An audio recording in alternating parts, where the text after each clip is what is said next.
Hello friends, வணக்கம்.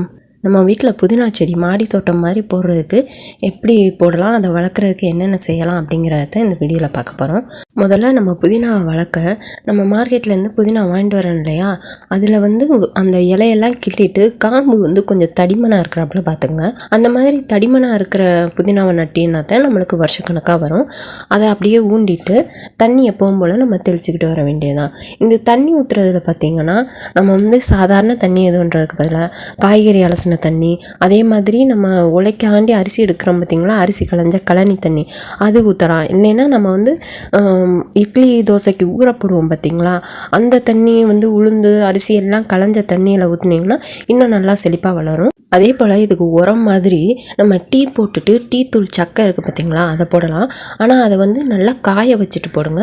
அதே மாதிரி முட்டை ஓடுகளையும் போடுங்க. இது உங்களுக்கு ரொம்ப யூஸ்ஃபுல்லாக இருக்கும்னு நினைக்கிறேன். Thank you friends.